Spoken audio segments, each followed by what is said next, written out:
Good morning mga idol. Makakasama natin si kaibigan. Pakinggan po ninyo ang mensahe ng ating kaibigan para maghanda ang lahat. Kapag nakakita daw kayo ng ganitong klaseng sign sa dagat, mga idol, umalis ka na sa malapit sa mga katubigan. Dahil nababahala si kaibigan po ngayon. Itong impormasyon na to mga idol, hindi sinadya ng ating kaibigan na makita dahil pumasok lang ito sa kanila.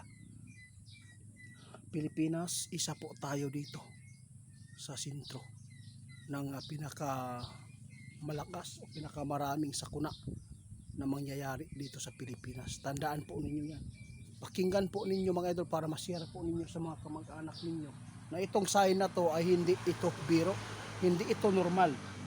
Kasi sabi ng ating kaibigan kanina sa akin, itong nakita nila mga idol, yung mga sign na nangyayari noon na hindi pa tayo naisilang sa mundong ito, yung mga kanunuan pa, ay muling maibalik po ang mga sign na yan. Tingnan po nyo sa Venezuela, no? May pagpula sa kalangitan, grabe, nilamon ang lugar nila sa pula. Kaya pakinggan nyo si kaibigan para malaman ninyo kung ano po ito kaibigan. Bakit po? Kailan lang po ninyo ito nakuha ang sign? Ano po ba ang posibleng mangyayari dito? Talagang ito po ba talaga ang nakita ninyo? Yung nangyayari dati? Noong panahon pa nila Noah? Ano po ba? Babalik po ba talaga sa dati?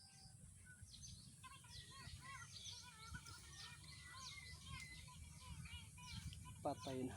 Guys, kung sino man po ngayon ang mga lugar na nakasagupa na mayroon pong dagat na nahati, hindi na yan ordinaryo mga idol. Kapag nakakita kayo, nakasagupa kayo na mayroon kayong nakita sa dagat na nahati, it means maghanda na po tayong lahat. Ito na po ang mga klase-klaseng sakuna na masasagupa natin dito sa mundo. Imposible man po na kaibigan. Talagang mangyayari po talaga yan mga idol. Kahit sinabi ko kay kaibigan, imposible.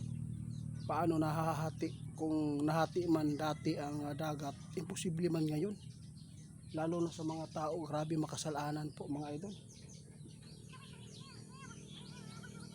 Oo, naintindihan ko. Salamat ninyo. Naintindihan ko yung ibig sabihin ng ating kaibigan. Itong ipinapaabot ko itiit. Kapag mayroon pong mga sign na nahati ang dagat sa mga lugar na kung mayroon pong makasagupa, makakita, i-share nyo yan.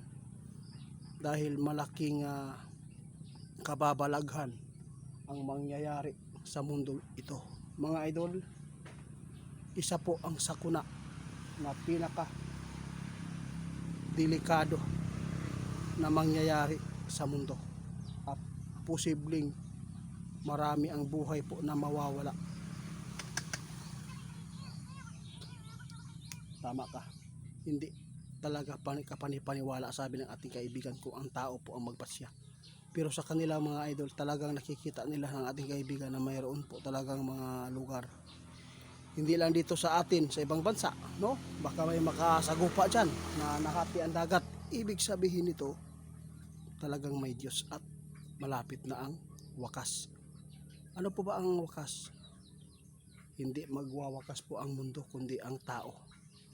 Wakasan ang tao dahil sobrang makasalanan.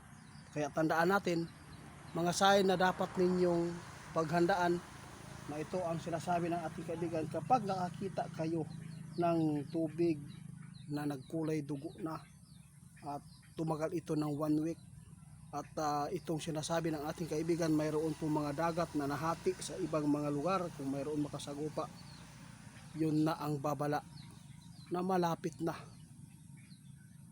ang wakas mga idol.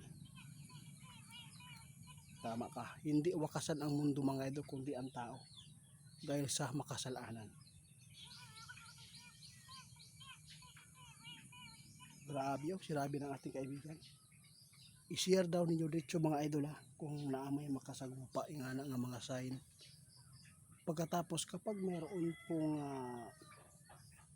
umulan ng mga bulati, kahit ano na lang mga insekto, yun po masamang sign yan.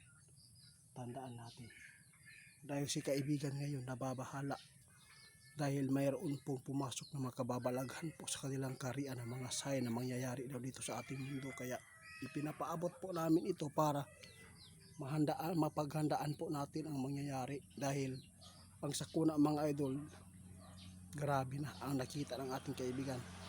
Sa taong 2026, sunod-sunod po ang sakuna ngayong Bermat. Tandaan ninyo yan. Nagbabala si kaibigan mga idol, sana ay hindi ito mangyayari ang sakuna dito sa Pilipinas. Sana po ay mapugan pa, no? Mapigilan pa nito ang galit po ng kalikasan, ang Diyos mga idol. Salamat mga idol. Ingat tayo. Kaibigan, salamat po. Alam po ba yung bakit ipinapaabot ang ating kaibigan? Baka po may makasagupa ng ganyan. Talaga hindi talaga kapani-paniwala mga idol.